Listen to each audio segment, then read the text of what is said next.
우리 신명기는 모세를 통해서 하나님께서 출애굽시킨 이 이스라엘 백성이 그 약속의 땅 가나안 땅을 이제 들어가기 앞서 이 요단 동편에서 이 모세가 설교한 세 편의 설교로 이루어진 것이 이제 신명기입니다. 오늘 이 신명기 32장을 우리는 모세의 노래 혹은 증거의 노래라고 그렇게 부릅니다. 이 말은 이스라엘 백성이 이제 광야 40년을 통하여서 하나님이 약속하신 이 가나안 땅에 이제 들어갈 준비를 하고 있는데, 모세가 볼 때 이 이스라엘 백성들이 이 가나안 땅에 들어가면 반드시 이 가나안 땅에 있는 이 우상을 섬기게 될 것이고 거기에 동화되며 살게 될 것이다라는 것을 생각하는 것이죠. 그래서 이 모세가 마지막으로 이 이야기를 하면서 이 노래를 지어주면서 이 노래를 들려주고 이것을 기억하라라고 합니다. 그런데 이 노래의 메시지를 가만히 보면 축복이나 뭐 공고나 그런 내용이 아니라 이 경고의 메시지인 것이죠. 너희들이 그 땅에 가서 하나님의 말씀을 버리고 살 때에는 너희가 심판을 받게 될 거다라는 그런 말씀으로 이루어져 있습니다. 이 광야 생활 40년이 이스라엘 백성들에게는 너무나 고달프고 또 힘들고 또 계속되는 이 위기의 순간이었지만, 하나님께서는 이 광야 40년의 이 어려운 시간을 통해서 이스라엘 백성들에게 무엇을 깨닫게 하셨는가? 그것은 사람이 떡으로만 살 것이 아니라 하나님의 입에서 나오는 모든 말씀으로 산다라는 것을 이 40년의 긴 시간 동안 이 이스라엘 백성들에게 가르치고 또 보여주시고 그리고 깨닫게 하신 그런 시간이었습니다. 고통과 위기 혹은 뭐 고난 이런 것을 좋아할 사람은 아무도 없을 것입니다. 그러나 또한 이러한 것을 피할 수 있는 사람 역시 아무도 없을 것입니다. 광야 생활에서 이 경험한 이 위기와 고난은 어찌 보면 우리의 일상적인 이 평범한 삶에서는 결코 배우거나 깨달을 수 없는 그런 교훈들을 얻는 그런 시간이었고 장소였습니다. 이스라엘 백성들은 이 광야에 이 40년을 살아가면서 그들이 겪었던 이 고난과 위기 또 고통을 통해서 그들은 하나님을 더 분명히 아는 기회가 되었고, 또 더 나아가서는 약속의 땅인 이 가나안 땅에 들어갈 준비를 하는 그런 과정인 시간이기도 한 것이었습니다. 마찬가지로 우리도 오늘날 이 광야와 같은 이 인생을 우리는 살아가고 있습니다. 여러분, 인생이 어렵습니까? 여러분, 지금 살아가고 있는 이 환경이 혹은 여러분이 당하고 있는 이 문제나 또 그런 일들이 여러분 힘에 겨워 그렇게 힘들어하고 있습니까? 만약에 그렇게 생각한다면 이 시간들을 결코 위기와 고통의 이 시간으로만 생각하지 마시고, 하나님께서는 이 시간들을 통하여서 오늘 우리의 믿음이 성장할 수 있는 그런 시간으로, 또 한편으로는 인생의 걸림돌을 오히려 디딤돌로 만들어가는 그런 기회의 시간이다라고 우리는 그런 기회로 삼는 그런 지혜를 배우는 그런 시간이 되었으면 좋겠습니다. 흔히 우리가 인생을 비유할 때에 이 바다 위의 배가 이 바다를 항해한다라고 그렇게 비유를 하기도 합니다. 성경에서 우리의 인생을 많은 그런 비유를 하는데, 어떤 부분에서는 이 정처 없는 이 나그네와 같은 삶을 우리 인생에 비유하기도 하고, 또 메마른 광야에 우리의 인생을 비교하기도 합니다. 우리가 살아가다 보면 이 좋은 날도 있습니다. 잘 나가는 날, 잘 되는 날도 있습니다. 하지만 처음부터 끝까지 잘 되는 그런 날은 없습니다. 살다 보면 오르막길이 있는 반면에 내리막길도 있더라라는 것이죠. 우리의 인생이 마치 어찌 보면 이 굴곡진 이 그래프와 같이 이 그런 인생을 살아가는 것이 바로 우리의 인생이 아니겠습니까? 그래서 이 굴곡진 인생을 우리가 되돌아보면, 아, 그렇구나, 오르막길이 있으면 내리막길이 있구나. 그래서 우리가 그 내리막길을 걷고 있다면 오르막길이 있다라는 것을 희망하고 또 그것을 바라보며 이 내리막길의 이 어려움과 고난을 참고 견디며 그렇게 살아갑니다. 하지만 분명한 것은 아무리 오르막과 내리막이 있다 하더라도 그 한치 앞을 알 수 있는 사람은 아무도 없다라는 것이죠. 이제는 이 팬데믹이 다 끝났죠. 이 코로나19로 인해서 온 지구촌이 이 팬데믹에 의해서 이 질병, 이 바이러스를 통해서 지구촌 곳곳이 다 문을 잠그고 움직일 수가 없는, 그리고 그것을 통해서 많은 사람들의 생명을 앗아갔고 고통당하는 그런 시간들을 우리는 보냈습니다. 때로는 우리가 계획한 일이 있지만 그 계획한 일조차도 우리 계획대로 되지 않는 일들이 있고, 때로는 어떻게 해야 될지, 어디로 가야 할지 방향을 잃어버리며 살아갈 때도 있더라라는 것입니다. 우리는 무엇을 해야 될지 혹은 무엇을 의지해야 될지조차도 우리는 알지 못할 때가 있습니다. 고난이라고 하는 것, 위기라고 하는 것들이 사실 모든 사람들에게 다 찾아오는 것이죠. 그런데 때로는 그것이 다가올 때에 우리의 마음은 어떻습니까? 이 고난이 조금 정면으로 오지 말고 마치 태풍이 올라오면은 우리나라를 관통해서 가는 것이 아니고 저 멀리 해안 쪽으로, 바다 쪽으로 좀 이렇게 쭉 비켜가면은 피해가 덜 입을 것인데, 마치 그거와 같이 이 고난이라는 것, 이 고통이라는 것, 인생의 위기라는 것이 직접적으로 다가오지 말고 오더라도 좀 이렇게 비켜갔으면 좋겠는데 라고 하는 것이 우리의 마음이 아니겠습니까? 그러나 우리가 그것을 다시 한번 뒤집어 생각해 본다면, 그러한 인생의 고난과 굴곡진 그런 인생의 경험이 없었다면 오늘날 내가 있을 수 있었을까? 오늘날 나의 인생의 경험을 이렇게 단단히 우리가 붙잡고 단단히 설 수 있었을까? 그렇게 생각도 해봅니다. 오늘 우리의 삶이 한치 앞을 내다볼 수 없는 그런 답답한 현실을 사는 것, 그러나 우리는 그것을 절망이나 낙심이라고 하지 않습니다. 오히려 우리는 이러한 어려움을 통하여서 우리 인생이 한 단계 성장할 수 있는 그런 기회다.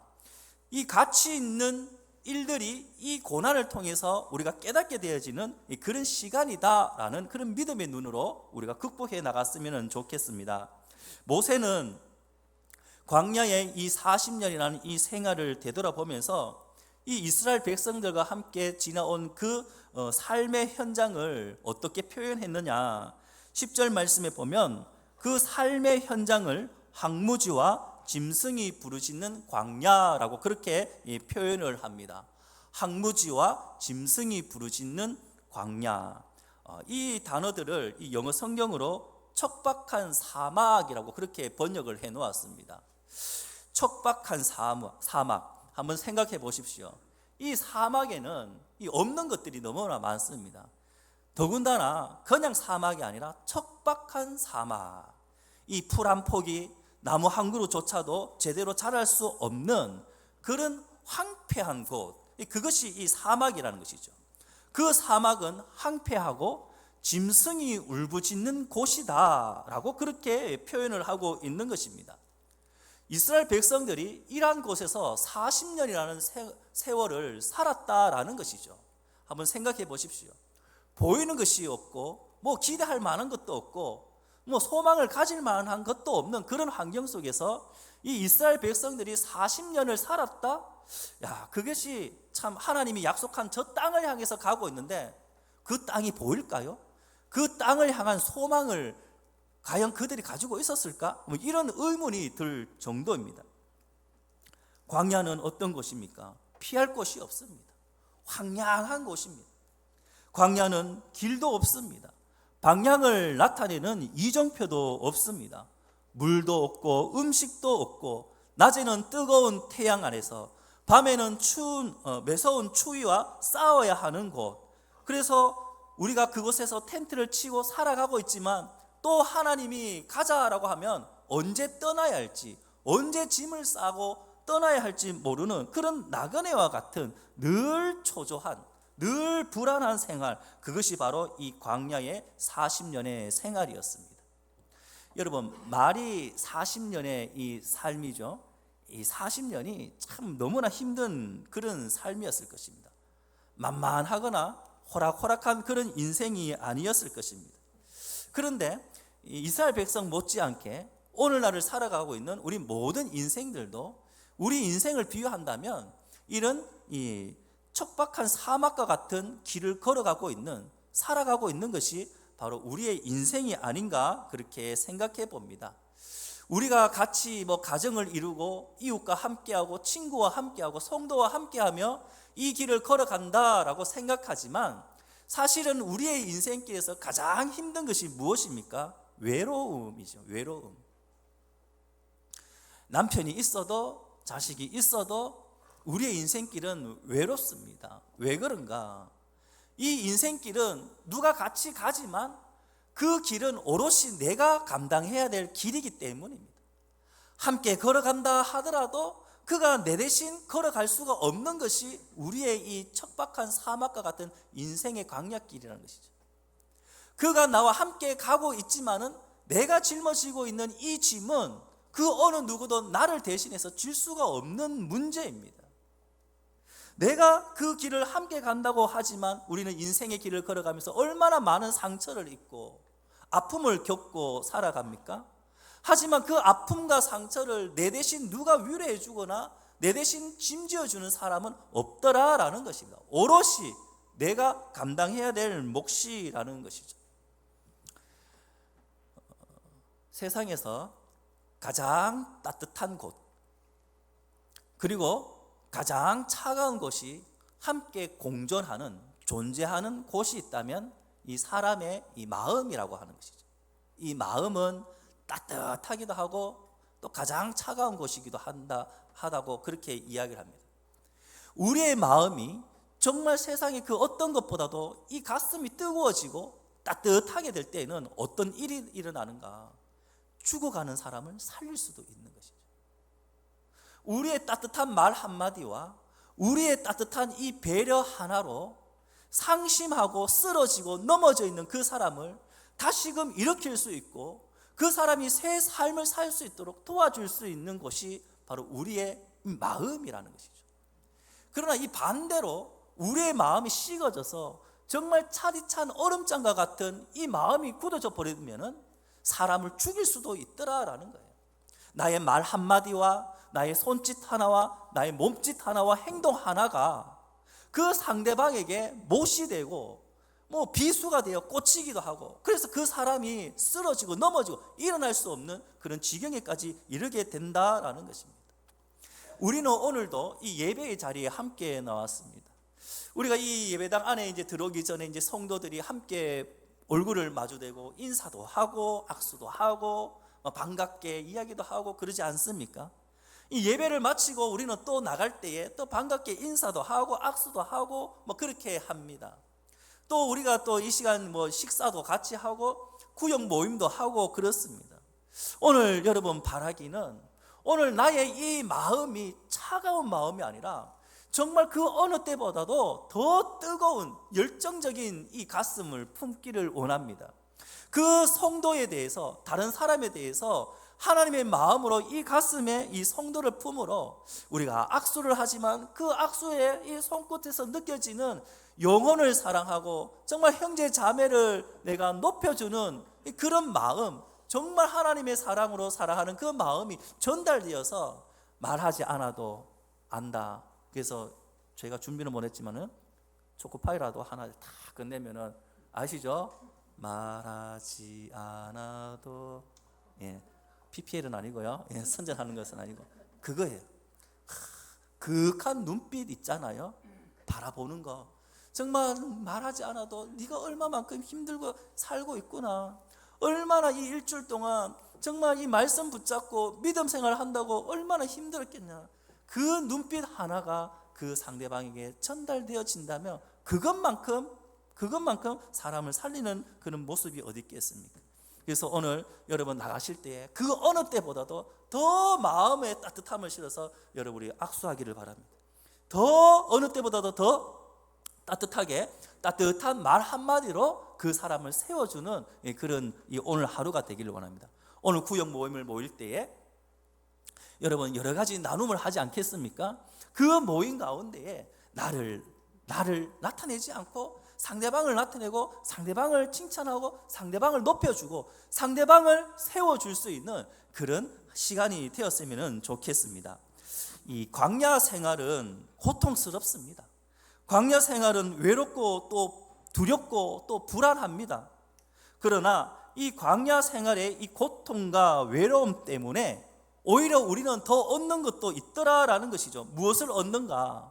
하나님이 어떤 분인가를 우리는 더 절실히 깨달을 수가 있고, 또 우리가 인생에서 더 중요한 것이 무엇인가를 우리는 발견하는 그런 시간이기도 한다라는 것이죠. 그래서 오늘 우리가 읽었던 이 본문 말씀을 가지고 이 광야 생활을 통해서 우리가 깨달아야 할 것 세 가지를 한번 우리가 함께 나누었으면 좋겠습니다. 그 첫 번째는 이 광야 생활을 통해서 우리는 무엇을 깨달아야 하는가? 바로 하나님을 경험하게 된다라는 것을 깨달았으면 좋겠습니다.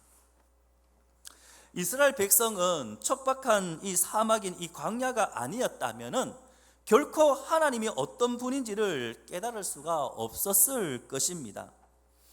구약 성경에 보면 우리가 너무나 잘 아는 이 시편이라는 것이 있죠. 이 시가서라고 합니다. 이 시편의 내용들을 보면 무엇을 기반을 하고 있느냐? 바로 이스라엘 백성이 출애굽한 그 이후부터 이 40년이라는 이 광야 생활에 하나님이 이 이스라엘 백성들에게 어떻게 행하셨는지, 그뿐만 아니라 이제까지의 삶을, 역사를 이야기하겠죠. 하나님이 우리에게 어떤 분이신지, 우리에게 어떤 일을 계획하시고 행하시고 성취하신 분이신가를 이 시로서 고백하고 찬양하는 부분이 바로 이 시편입니다. 역사의 한 부분들을 기록해 놓고 있습니다. 또한 역사서나 기타 성경을 통해서 이 기록을 하였는데 그 내용의 기반이 무엇인가? 이 광야 40년의 삶을 기반으로 이 성경을 기록하고 깨닫게 하고 있더라라는 거예요. 오늘 본문 10절에서는 이 모세가 이 광야에서 만난 하나님을 이렇게 고백하고 있습니다. 우리 10절 말씀을 우리 함께 읽어보겠습니다. 시작. 여호와께서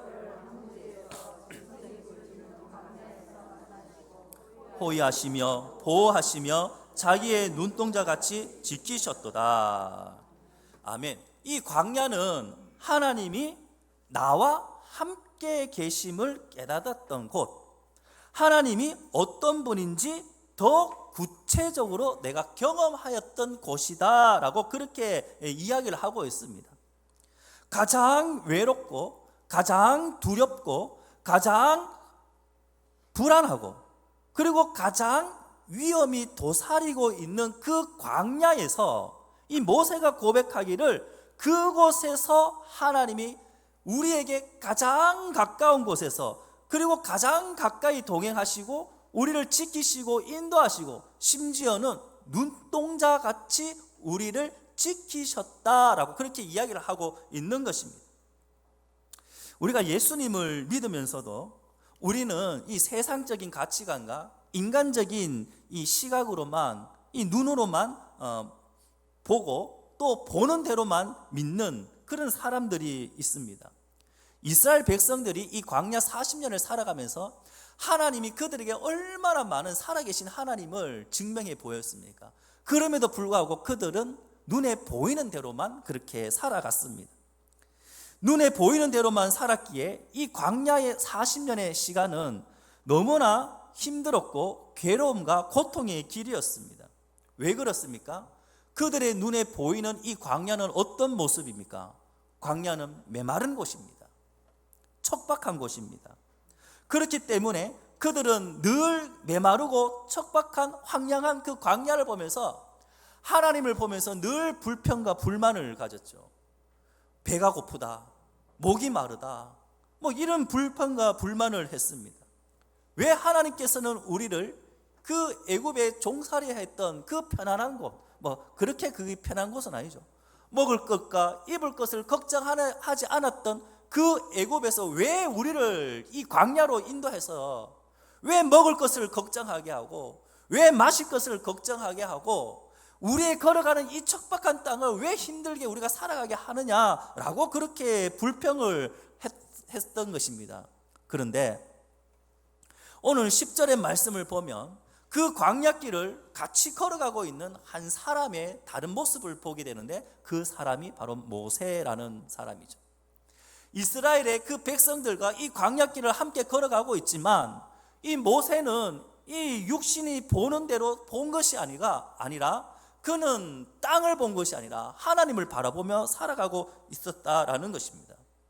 모세인들 왜 그 눈앞에 척박하고 황량하고 거칠고 피폐한 그 광야가 눈에 보이지 않겠습니까? 그렇지 않습니까? 그 눈에도 그 땅은 메마르고 척박한 땅입니다. 그럼에도 불구하고 이 모세는 믿음의 눈으로 하나님을 바라보게 된 것이죠. 오늘 우리의 현실도 똑같은 것입니다. 왜 우리의 이 어려운 현실, 극복하기 힘든 이 문제들이 왜 눈에 안 보이겠습니까? 하지만 우리는 그것을 육신의 눈으로 보는 것이 아니라 하나님이 우리를 향하여 하실 일을 기대하면서 우리는 하나님께 초점을 맞추는 것입니다. 그것이 바로 우리 믿음의 사람의 살아가는 모습이다라는 것이죠. 우리의 눈이 육신의 눈으로 있는 그대로 보게 되면 우리는 실망하고 좌절하고 낭망할 수밖에 없습니다. 하지만 우리가 보는 대로 우리가 살아가는 것이 아니라 그 보이는 것 이면에 하나님의 계획과 하나님의 하실 일들을 기대하면서 소망을 가지고 우리가 살아간다면 그곳에는 어떤 일이 일어납니까? 새로운 역사가 써지게 된다라는 것입니다. 10절의 마지막의 말씀을 보면 눈동자같이 지키셨도다 라고 그렇게 이야기하고 있습니다. 눈동자같이 지키셨다. 우리 몸에서 정말 이 약한, 우리 몸은 다 약하죠. 이 약한데 그 중에서도 정말 이 약한 것을 또 한번 찾아보라 하면은 이 눈이 아닌가 그렇게 생각해 봅니다. 이 눈이라는 이 지체는 어떤 것인가? 여러분 지금 이제 봄바람이 잘 이제 불고 있는데 이 바람이 불다가 이 먼지라도 하나 잘못해서 우리 눈에 싹 들어가면은 참 이 보일까 말까 하는 그 먼지인데요. 이 먼지 하나도 우리의 눈에 들어가면은 어떻습니까? 아, 먼지가 내 눈에 들어왔구나. 이렇게 가만히 있습니까? 아니에요. 막 불편해요. 눈을 깜빡이고 막 까끄럽고, 그래서 어떤 사람은 성격 급하면 빨리 막 눈을 비비기도 하고, 또 옆에 누가 있으면 이 눈을 이렇게 뜨게 하면서 어떻게 해요? 이 들어가는 것 같은데 좀 풀어줘 라고 그렇게 부탁하기도 합니다. 그렇게도 안 되면은 물로 막 눈을 세척하기도 하지요. 그만큼 이 눈은 연약하기 때문에 우리가 소중하게 그렇게 다룹니다. 하나님께서 그의 백성들을 얼마나 끔찍하게 여기시는지 그 백성들을 눈동자처럼 지켰다라고 그렇게 말씀하고 있습니다.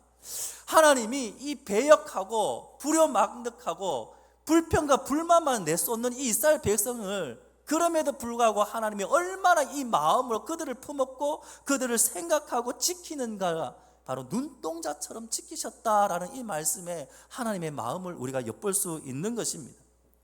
이 눈동자라는 이 단어를 이 원어적인 측면으로 우리가 다시 또 살펴보면 눈의 한 가운데 혹은 한 복판이라는 이런 의미가 있습니다.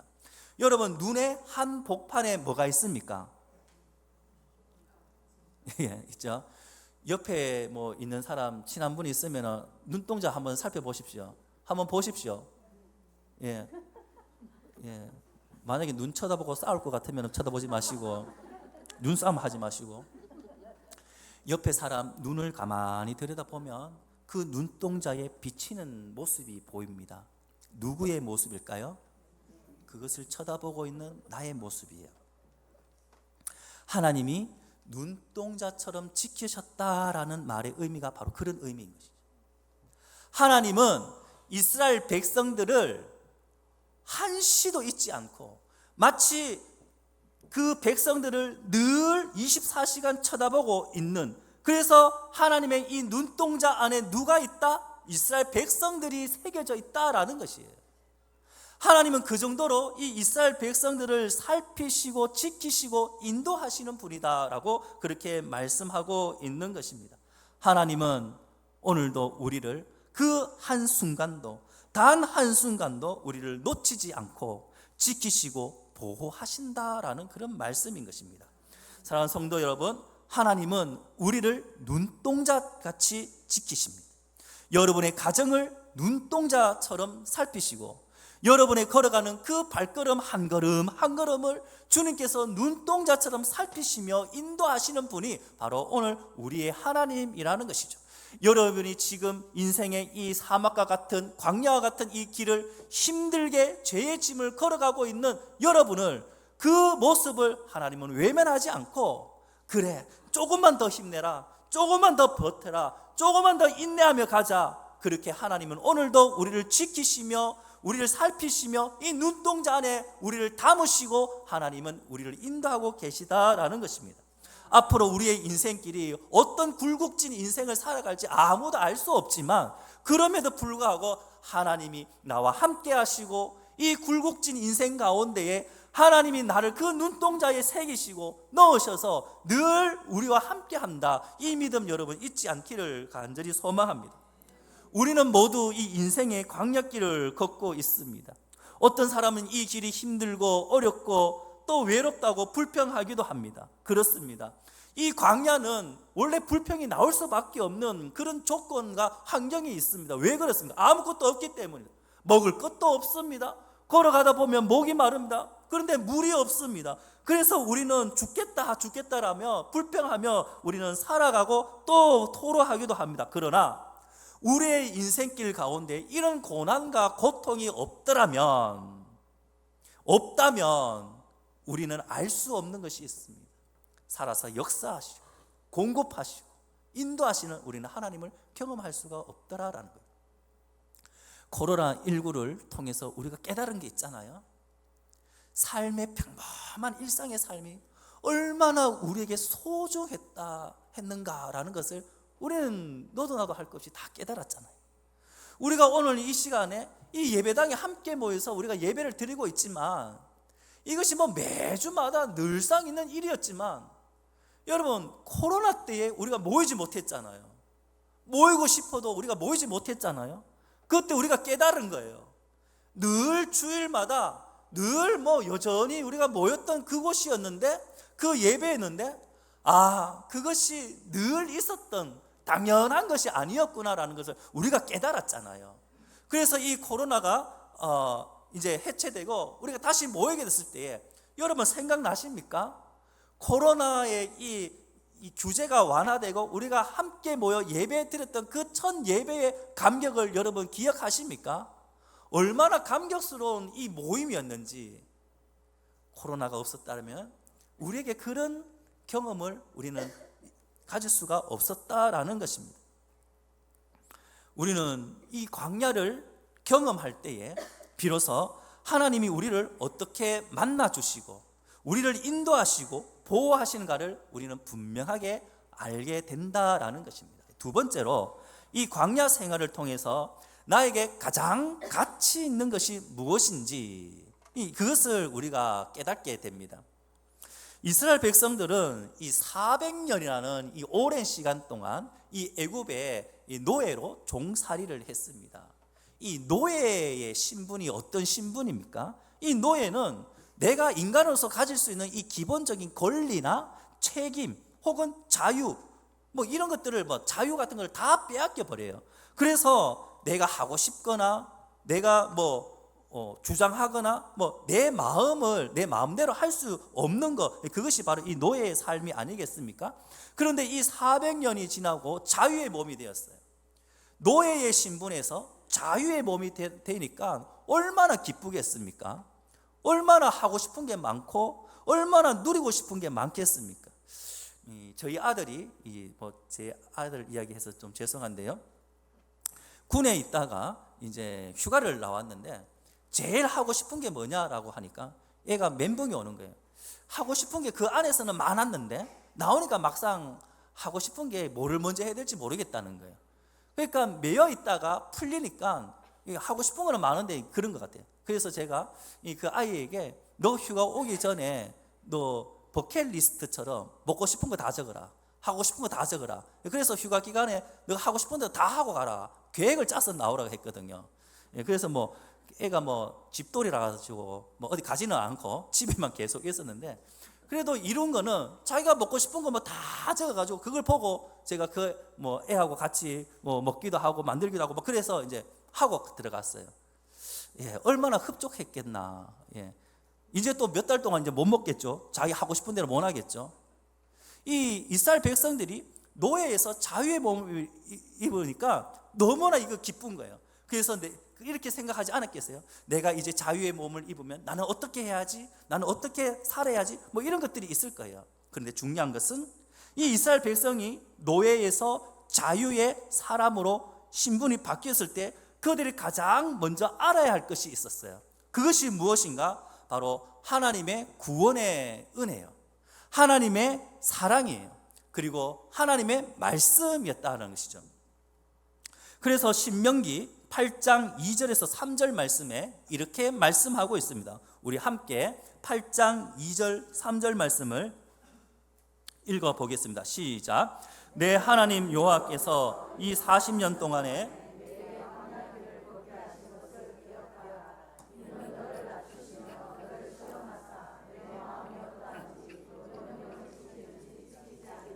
알려 하심이라. 너를 낮추시며 너를 줄이게 하시며 또 너도 알지 못하며 내 조상들도 알지 못하던 만나를 네게 먹이신 것은 사람이 떡으로만 사는 것이 아니요 여호와의 입에서 나오는 모든 말씀으로 사는 줄을 네가 알게 하려 하심이라. 아멘. 우리는 이 세상에 살아가면서 가장 귀한 것이 무엇이냐라고 말한다면 대부분의 사람은 가장 귀한 것은 뭐니 해도 머니지라고 그렇게 이야기를 합니다. 그렇지 않습니까? 아니라고 말하면 안 돼요. 그게 나를 속이는 것일 거예요. 저도 그렇습니다. 머니 해도 뭐 머니가 좋죠. 그러나 사실 우리는 이 돈 때문에 가장 가치 있고 가장 귀하다고 생각하는, 우리는 이 돈 때문에 가족을 잃기도 합니다. 이 돈 때문에 우리는 건강을 잃기도 하고 사랑을 배신하기도 하고 또 하나님이 우리에게 주신 이 사명을 어떻게 합니까? 포기하기도 하는 그런 일이 발생하더라라는 것이에요. 광야 40년의 삶을 되돌아보니까 이 이스라엘 백성들이 바로 그렇게 살았더라라는 것입니다. 그런데 이 광야 40년을 통하여서 인생에 가장 가치 있는 것은 그것이 아니라 변치 않는 진리, 하나님의 말씀이라는 것을 이제 이 가나안 땅을 앞두고 깨닫게 되는 것입니다. 전에는 우리가 믿음을 팔아서 돈을 구했지만은 이제는 이 돈을 버리고 믿음을 구하고 돈보다도 더 귀한 이 진리를 구하는 이 하나님의 백성으로 준비된 상태가 지금 이 요단 동편에서의 이 이스라엘 백성의 모습인 것이죠. 준비가 되었을 때 어떻게 했는가? 가나안 땅으로 들어가게 되는 것입니다. 오늘 우리도 마찬가지인 것이죠. 오늘도 우리도 이 광야길을 가지만은 하나님이 우리에게 주시고자 하는 그것을 우리가 받을 준비가 되을 그때에 하나님이 우리에게 그것을 주신다라는 거예요. 돈에 대해서 자주 인용하는 이야기가 있는데요. 돈으로 약을 살 수 있지만 건강을 살 수 없고, 돈으로 사람을 살 수는 있지만 사랑은 살 수 없고, 침대는 살 수 있지만 잠은 못 사고, 책은 살 수 있지만 지식을 사지 못하고, 평화를 살 수 있지만 평안을 사지 못하고, 웃음을 살 수 있지만 화목을 사지 못하고, 집을 살 수 있지만 가정을 사지 못하고, 지기를 살 수 있지만 존경은 사지 못하고, 시계는 살 수 있지만 시간을 사지 못하고, 피는 살 수 있지만 생명은 살 수가 없다. 돈이 가장 귀하고 가장 가치 있다고 생각해서 우리는 이 돈 버는 일에, 돈 모으는 일에 정말 우리 인생의 모든 시간들을 거의 투자하다시피 하고 거기에 힘을 쏟지 않습니까? 그래서 우리는 돈이 있으면 모든 것이 가능할 것이다 라고 생각하며 살아가는데, 가만히 생각해 보니까 돈으로 해결할 수 있을 줄 알았는데 돈으로 해결할 수 없더라라는 것을 깨닫게 됩니다. 우리가 돈으로 모든 것을 살 수 있고 해결할 수 있다라고 생각하는 것, 그 자체가 우리 인생의 착각이라는 것이죠. 이 세상을 살면서 가장 가치 있다고 여겨지는 것이 여러분 뭐라고 생각합니까? 저는 이 질문을 우리에게 던진다면 그러면 우리는 언제 이것을 깨닫게 될까라는 것을 한번 생각해 봅니다. 우리의 인생에서 가장 가치 있는 것을 발견하는 그 순간은 어디일까라고 생각할 때 저는 죽음 앞이라고 그렇게 생각합니다. 우리가 죽음 앞에 섰을 때에는 그 세상에 그 어떤 것도 필요치 않습니다. 앞에서 이야기한 것처럼 세상에서 가장 가치 있는 이 물질이라 할지라도 이 물질은요 우리가 가져갈 수가 없는 것이고 죽음 앞에서는 아무 소용이 없는 것입니다. 우리가 가장 가치 있는 이 명예라고 생각하지만 이 명예가 우리의 생명을 대신할 수가 없다라는 것입니다. 여러분 오늘 여러분 나눔을 할 때에 내 인생에 가장 이제까지 내 인생에 가장 가치 있었던 것이 무엇인가를 한번 나눠보십시오. 그리고 마지막으로 지금 내가 마지막에 이 시간을 내가 살아가고 있는 죽음 앞에 있다면 그렇다면 지금 이 순간에 내가 가장 가치 있게 여겨야 할 것이 무엇인가를 여러분 또 한번 나눠보시기를 원합니다. 인생의 광야를 경험하게 되면 우리의 우선순위가 바뀌게 되는 것이죠. 돈이 가장 먼저였다, 가장 우선순위였다면 우리의 인생의 이 처절한 외로움과 고통과 이런 시간을 우리가 보내게 되면 거기서 우리는 깨닫게 되는 거예요. 그것보다도 더 소중한 것이 있더라라는 것이죠.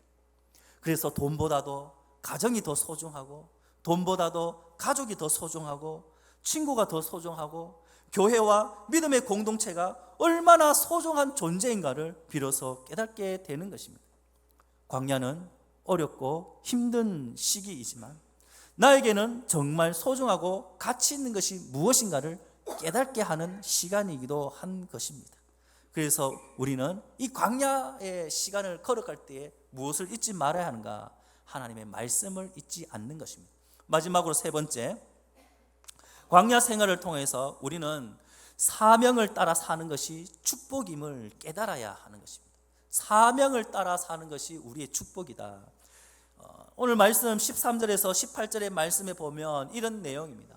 하나님께서 그럼에도 불구하고 이 이스라엘 백성들에게 이제 이 약속의 땅 가나안 땅을 허락해 주실 것인데 이 약속의 땅 가나안 땅의 삶은 어떤 삶인가? 우리에게 풍요와 또 넘침, 풍요로운 삶을 약속하는 그런 삶입니다.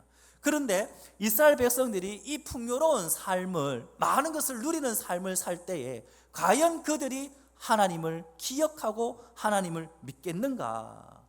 그래서 이스라엘 백성이, 이 풍요로워진 이스라엘 백성이 사명을 잃어버리고 이 현실에 만족하며 살아간다면 너희에게 하나님의 심판이 있을 것이다 라는 이 경고의 메시지를 주고 있는 것입니다. 오늘 우리나라를 보더라도 우리나라가 약 한 140년, 150년 전에 이 복음이 우리나라 이 땅에 들어와서 이 시간이 많이 흘렸지 않습니까? 1900년대만 하더라도 2000년대만 하더라도 우리나라가 굉장히 힘든 경제적인 그런 삶을 살았습니다. 그러나 우리나라가 지금은 얼마나 잘 사는 이 풍요의 나라가 되었습니까? 세계의 이 나라들 가운데에 이 한국이 계속 가고 싶은 나라로 이렇게 급부상하고 있습니다. 왜 그런가? 여러 가지 있겠지만은 이 한국이 이 세계에서 그나마 안전한 도시, 그리고 먹거리가 참 풍성한 그런 나라, 이런 보통 그런 평가를 많이 하더라고요. 어쨌든 이 한국이 굶주림과 추위와 더위에 힘들어했던 이 나라가 이제는 넘치도록 이 풍요로움의 삶을 살고 있는 것이 바로 우리의 삶이 아닙니까? 그러나 성도 여러분, 풍요로움이 늘 우리에게 도움이 되고 우리에게 이익만 되는 것은 아닌 것 같습니다. 우리는 이 풍요로움 때문에 마치 이스라엘 백성들이 가나안 땅에 들어가서 이 풍요로움으로 말미암아 하나님을 저버리고 우상을 섬긴 것처럼 오늘 이 땅에도 똑같은 현상이 우리 가운데에 일어나고 있지 않습니까? 어렵고 힘들 때는 우리가 의지할 리는 하나님밖에 없다라고, 우리는 그래서 하나님 앞에 우리는 매달리고 우리가 무릎 꿇고 그렇게 기도했습니다. 그러나 우리는 이제는 하나님 없이도 우리는 살 수 있겠다. 먹을 것이 있지, 잘 집이 있지, 쉴 공간이 있지, 뭐 우리가 필요하면 얼마든지 돈이 있지, 사용할 수 있으니까 어찌 보면은 일용할 양식을 구하는 우리의 기도는 우리의 기도에서 아마 사라진 지가 오래되었을지도 모릅니다. 솔직하게 여러분 한번 자신을 한번 되돌아보십시오. 저도 그렇습니다. 어릴 때만 하더라도 무엇인가 우리에게 먹을 것이 있고 마실 것이 있으면 늘 감사하는 그 감사의 기도를 하지 않았습니까? 그러나 요즘은 뭐 풍부하고 뭐 손만 내면은 우리가 얻을 수 있는 그런 환경에도 불구하고 우리는 감사하지 않습니다. 왜 그렇습니까? 하나님이 주신 것이 아니고 내가 그것을 얻는다고 생각하기 때문입니다. 이러한 마음이 이 이스라엘 백성과 똑같은 그러한 모습이라는 것이죠. 축복된 삶, 복된 삶, 그 삶은 우리의 풍요에 있지 않고 사명을 따라가는 삶입니다. 그러면 우리 교회의 사명은 무엇인가? 이 교회의 사명은 말씀의 전파입니다. 진리의 수호인 것이죠. 그래서 오늘 우리는 이 시간에 예배를 통하여 선포되어지는 이 말씀을 우리는 기억하고 새겨서 모이는 교회에서 우리의 삶의 자리로 흩어질 때에 흩어진 교회로서의 이 사명을 감당해야 되는데, 우리가 말씀을 들을 때 아멘이라고 여러분 고백하고 또 그것을 받지 않습니까? 그러면은 이 아멘이라는 이 고백과 이 말씀은 어디에서 나타나야 되는가? 우리의 흩어진 교회, 우리의 삶에서 이 아멘이 나타나야 되는 거예요. 그러면 이 아멘은 어떻게 나타나는가? 우리의 삶의 모습을 통해서 나타나는 거예요. 오늘 우리가 주신 이 말씀, 첫 번째 하나님을 경험하는 것, 내 인생의 가치가 무엇인가를 다시 한번 되돌아보는 것, 우리의 사명을 다시 한번 우리가 생각해 보는 것, 이것이 말씀으로 내가 아멘으로 받았다면 나의 삶 속에서 그것이 나타나야 되는 거예요. 내 삶 속에서 살아계신 하나님을, 예수를 믿지 않는 저 사람들에게 나타내 보이는 것, 그것이 우리의 삶의 아멘이라는 것이에요. 이것이 바로 말씀의 이 삶이, 말씀이 삶으로 이끌어내는, 삶으로 사는 그런 모습이다라는 것입니다. 그래서 우리는 내가 아닌 우리의 다른 타를 위해서 우리는 늘 기도를 하는 것이죠. 지구촌을 위해서, 한우들을 위해서, 연약한 자를 위해서, 핍박받는 자들을 위해서, 선교지를 위해서, 기타 여러 가지의 기도의 제목을 가지고 우리가 기도하는 것입니다. 말씀을 맺도록 하겠습니다. 우리는 이스라엘 백성들과 같이 광야 40년이라는 이 광야길을 걸어가고 있습니다. 우리의 인생길이 사람마다 다 다를 수가 있죠. 하지만 공통적인 것은 그 시간이 다르다 할지라도 우리는 너나 나나 할 것 없이 인생의 척박한 이 광야의 시간을 우리는 걸어가고 있더라라는 것입니다. 그 광야길은 오롯이 내가 담당하고 내가 책임지고 내가 지고 가야 하는 그 길입니다. 그 길은 무섭고 때로는 두렵고 때로는 이 외로움 때문에 포기하고 싶고 또 절망으로 가득한 그 시간을 우리가 보낼 수 있지만, 그럼에도 불구하고 우리가 거기에서 좌절하고 포기하지 않을 이유가 무엇인가? 하나님이 우리를 기억하시고 우리를 눈동자처럼 살피신다라는 하나님의 약속의 말씀이 있기 때문입니다. 우리가 광야길을 가는 동안 불평하고 불만을 토로할 수도 있지만 그 불평과 불만 속에서 하나님은 또한 우리에게 이 광야길이 아니면 우리가 깨달을 수 없는 그 모습을 하나님이 또 우리에게 보여주고 또 나타나고 경험하게 하신다라는 것을 여러분 꼭 기억하시기를 바랍니다. 인생의 이 광야를 거치지 않는 사람이 어디 있겠습니까? 이 길을 또 걸어가고 있지 않는 사람이 어디 있겠습니까? 그러나 오늘 이 글을 짓고 이 길을 이 말씀을 하고 있는 이 말을, 노래를 짓고 있는 이 모세를 우리가 생각해 본다면, 그럼에도 불구하고 우리는 이 땅을 바라보며 사는 것이 아니라 하나님을 바라보며 여전히 우리를 눈 속에 가두고 눈 속에 저장하여서 우리를 사랑하시는 그 하나님, 우리와 함께 걸어가시는 그 하나님을 우리가 의지하며 바라보며 이 인생 광야를 통해 풍성한 삶을 누리기를 저와 여러분 그런 인생 살아가기를 간절히 소망합니다. 이 시간 우리 찬양을 드리며 말씀을 가지고 한번 기도드렸으면 좋겠습니다.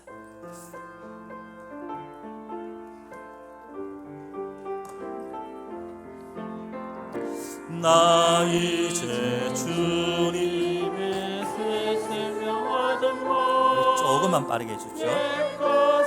지나고 새 사람이로다. 그 생명 내 맘에 강같이 흐르고 그 사랑 내게서 해같이 빛난다. 영생을 누리며 주 안에 살리라. 오늘도 내일도 주 함께 살리라. 주 안에 감추이 새 생명 얻으니 이전에 줬던 것 이제는 값없다. 하늘의 은혜와 평화를 맛보니 찬송과 기도로 주 함께 살리라. 영생을 누리며 주 안에 살리라.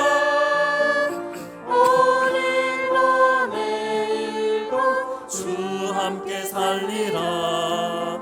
산천도 초목도 새 것이 되었고 죄인도 원수도 친구로 변한다. 새 생명 얻은 자 영생을 누리니 주님을 모신 맘 새 하늘이로다. 영생을 누리며 주 안에 살리라. 오늘도 내일도 주 함께 살리라. 주 따라가는 길 험하고 멀어도 찬송을 부르며 뒤따라가리라.